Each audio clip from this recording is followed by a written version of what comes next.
ضرورت ہوگی کہ ڈیمز کو بلڈ کیا جائے، مگر ڈیمز اوور نائٹ ایک رات میں تو نہیں بلڈ کیے جاتے. تو یہ تو ہر صورت پاکستان کو اس کو urgently proactive, world bank is a party to this, اور اس کے ساتھ گلوبل پاورز کا بھی رسپانسبلٹی ہے کہ یہ یونائٹڈ نیشنز کی سیکیورٹی کاؤنسل میں یہ معاملہ لے کے جایا جائے. ایک دفعہ پھر نہ سے پورے خطے کا جو پیس جو ہے اس کو تباہ کرنے کے لیے ایک نئی جنگ کی طرف ہندوستان کی مودی سرکار لے کے جا رہی ہے، کیونکہ ہم نے ان کا ٹریڈیشن جو دیکھا ہے، اڑی کے فالس فلیگ آپریشن کیے، پٹھان کوٹ، بالا کوٹ، جتنے بھی، اس کے بعد فائدہ جو ہوا ہے وہ ہندوتوا کا ووٹ بینک جو ہے وہ بڑا ہے. تو اس کا بینیفیشری صرف اور صرف مودی ہے. اگر نقصان اس کا کوئی ہو رہا ہے تو نہتے کشمیریوں کو ہو رہا ہے، ریجن کی جو ہے جو اسٹیبلٹی جو ہے وہ افیکٹ ہو رہی ہے. پاکستان کے اندر پراکسیز بڑھتی جا رہی ہیں، ٹارگٹ کیا جا رہا ہے. اس کے اندر جو یہ ابینڈمنٹ ہو رہی ہے انڈس واٹر ٹریٹی کی،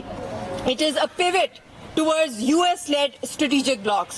اور ہم نے یہ بھی ساتھ دیکھا ہے کہ یہ انڈرمائن کر رہے ہیں بائیلیٹرل ڈپلومیسی کو ہر لیول پہ. 5 اگست کے بعد تو ساری بائیلیٹرل ٹریٹیز جو یونائٹڈ نیشنز کی قراردادیں ساری ہندوستان نے جو ہے وہ اپنی یونیلیٹرلی ڈیسائیڈ کر کے انلیگلی کیا. تو یہ ہائیڈرو جو پولیٹیکل بیلنس ہے ساؤتھ ایشیا کا، that is severely being threatened. As a regional power, China, I appeal to them, and as a key investor in the region, China has both the moral obligation and the strategic interest to lead the effort in preserving trans-boundary water cooperation and regional stability.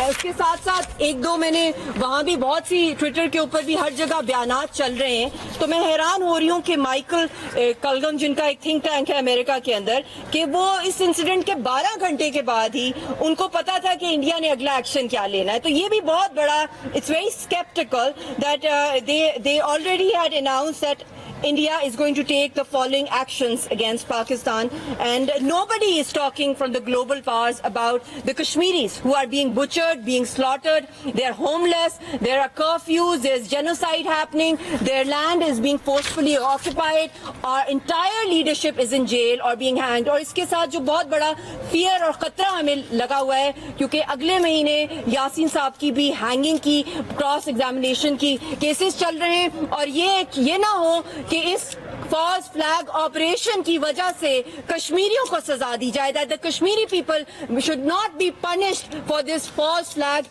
terror attack done by Modi, by RSS, by RAW, because they are the direct beneficiaries of this. And God forbid this propaganda that is going on globally, and whosoever is sympathizing with India must know that no proper probe has happened, no investigation has happened, no impartial investigation, and this blame game and starting a war stunt. They must not forget this is a nuclear flashpoint. It is not just India, Pakistan, it's China also. It's a regional stability, and nobody has a right to kill unarmed civilians, unarmed people of Kashmir who are the heirs of that land. Demographic changes are taking place, and on this excuse, India might, God forbid, hang Yassin Malik and the other Kashmiri peaceful political leadership. So I don't know what big game is cooking up in the world, and whosoever is helping or supporting India at this time, I think this will be a dangerous, dirty game, and the nefarious designs,